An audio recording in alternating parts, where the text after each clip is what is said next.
Welcome to Craig Back Zone. I went to college and studied. I changed my major when I finally went back to school, and I studied public health with an emphasis on mental health. So I really dove into addiction because eating disorders are classified as addiction. And so that's kind of how it started. But then I ended up moving and in corporate doing some other stuff. So it's been a long journey, but I circled back to it, which is awesome. That's very cool.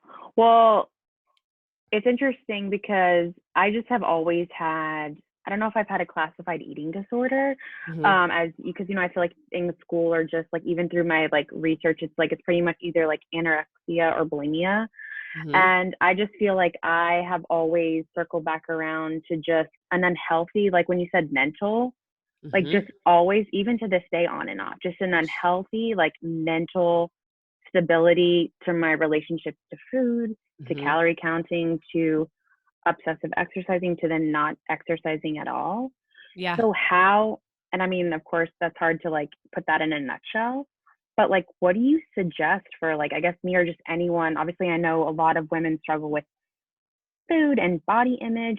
Yep. How do you start with like your mental ability? Yeah, I think it's actually, I grew up in the period of time where it was like no fat, low fat. Everybody was on a diet. There was all this roller coaster stuff.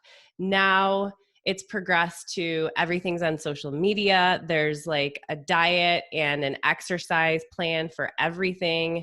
And now people are obsessed with specific diets, which might be what you've experienced, or, I have to exercise this much if I'm going to eat this. Like it just continues to go in our society where women are criticized and looked at so specifically.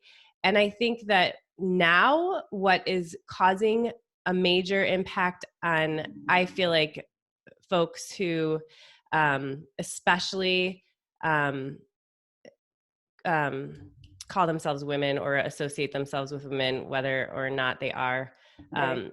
And I feel like when you look at Instagram or you're following people that are so in that fitness and diet industry, that adds to the mental challenges. So first and foremost, I would unfollow all the people that trigger you, because that is one of the things that gets you in your head about yourself, right? Where I call her the mean girl.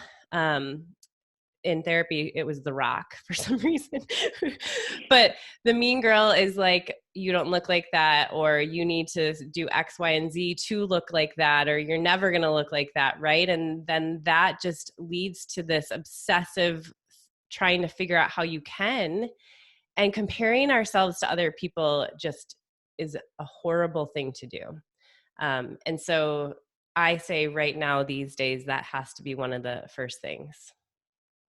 What's your perception of the scale if you struggle with that kind of stuff? I don't use it because while I am recovered, it's still a part of me, right? And something I battle every day, much different now. But I think that using a scale for health reasons, like if you have health issues and maybe you really need to lose some weight because your doctor has said, like, this is really contributing to your health, that's one thing.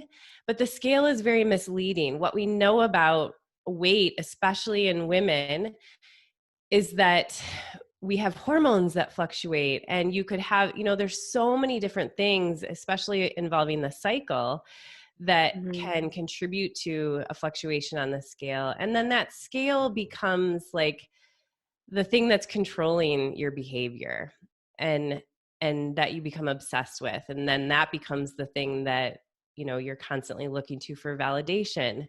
And, there's so many other things that contribute to that number other than just food. Yeah. So no, yeah, I agree. Get rid of it. Yeah. Thank